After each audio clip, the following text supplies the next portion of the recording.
I'm Tiger Height, and I'm here to make WWE Smackdown and Pro Wrestling majestic again. This show was exactly what it needed to be. It was straightforward, it was very basic, it builds towards Crown Jewel in every single segment pretty much. There were a few things that I was not super thrilled about, but the focus was where it needed to be. And that is the Roman Reigns LA Knight match at Crown Jewel. So we started off with the contract signing. Here is the thing. They needed to make sure that LA Knight had a similar or greater aura than Roman Reigns in this situation. Because other than that, then he would be nothing. But they did this so great the entire show, I could see LA Knight do it. I could see him beat Reigns now. Before, I'm like, it's going to be a good match, but Reigns is definitely going to win.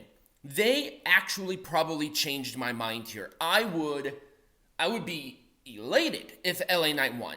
Is he going to? Probably not. But there's a better shot now because of how they laid the foundation. And how they did that was during Reigns' entrance, right before the pyro was about to go off, LA Knight came out. Reigns looks annoyed. LA Knight doesn't even acknowledge him, and that just subtle thing was perfect. And not only that, tit for tat, back and forth, really good stuff from LA Knight. Fluid, solid, great stuff. Contract signed, Aldis fucks off, Reigns attacks LA. That's how this ended. But my God, they did this so right, and it gets a full thumbs up. Our first match, though, was LWO. I'm not sure if Carlito is a part of the LWO. I'm going to assume that he is. Carlito and Santos Escobar taking on the Street Profits. And I have been bitching about this for a while, of if the Street Profits are going to be heels, they need a new theme music. They have new theme music, and it does not disappoint. It is perfect for them. I like the subtle nods to their previous gimmick, and their aura has changed. They're characters. These people need to have some sort of aura to get it right. And they have it here with the Street Profits. This was a fun match. Good back and forth, lots of good action. Crowd responded well. All of this was good. Rey Mysterio was watching the match from the back, but he was attacked by Logan Paul. That's his name. Logan Paul. And Carlito ran to the back to help Rey Mysterio. Yeah, Carlito helped Rey Mysterio, which left Santos alone. So they're 2-on-1, and it was the revelation for the Profits to win. A little long-winded there, but I think you get the point. Fun match. Orange Cassidy, thumbs up. Very close to a full. Very close. Shotzi versus Chelsea Green. Oh, there she is. This was basically set up in the back in a nothing burger. The dynamic with Piper Niven and Chelsea Green has changed considerably, and that's not for the better. I actually don't like it. Where before, Piper was being very demanding and Chelsea was going for it because she doesn't want to die. But they changed it to where they are equals, and that is annoying. I liked the dynamic that Chelsea and Piper had when Piper was just taking control and beating people up, and Chelsea was just like, oh, I don't want to hurt this. I don't want to get hurt by this person, so I'm going to go along with it. It was a crucifix pin for Shotzi to win. I have no idea what they're doing. I really hope the tag team champions are dropped at Halloween Havoc. That's probably what they're setting up for, since Shotzi is a host of Halloween Havoc this coming Tuesday. God, this was lame. It was just thumbs down. I'm sorry. Nothing about this made sense. John Cena segment. Paul Heyman comes out. Those two have great chemistry. They talked beautifully, and Solo Sikoa attacked because Solo and John are facing each other at Crown Jewel. Remember, once again, we heard this same promo from Cena before, and the attack was there. That's really all you need to know. It was done well, but you don't have to go out of your way to watch it. Orange Cassidy, thumbs up. In a very rare occasion, Bianca Belair has a segment talking about a forward progression of feuds.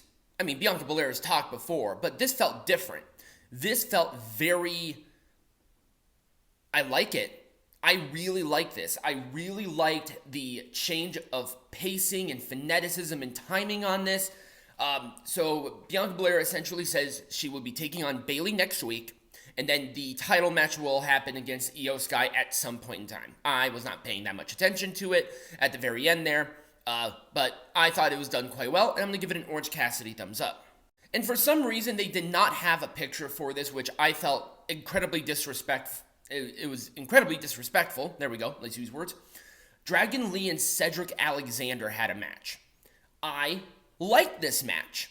I knew it was going to be a very good match, given some time. But for some reason, something was missing here.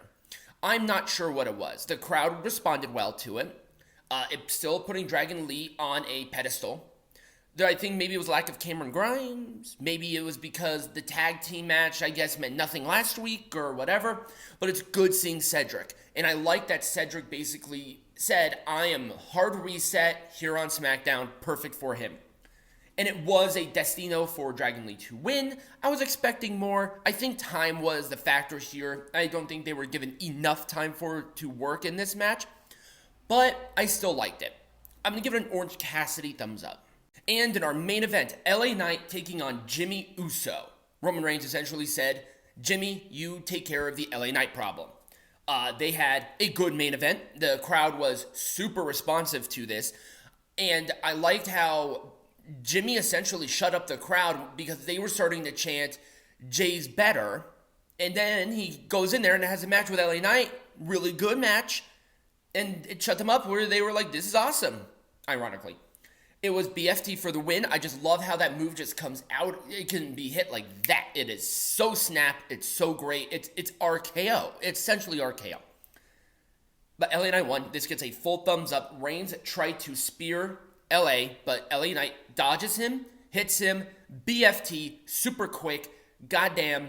Once again, the entire show, they did this right. Just everything about LA. He feels different. He feels like that big main event player, and I hope he is for a long time. And that was SmackDown. Let me know what you thought about not only my video, but also SmackDown in general, either in the comments down below or right over here next to me. Subscribe or follow the channels, depending on where you're watching this on.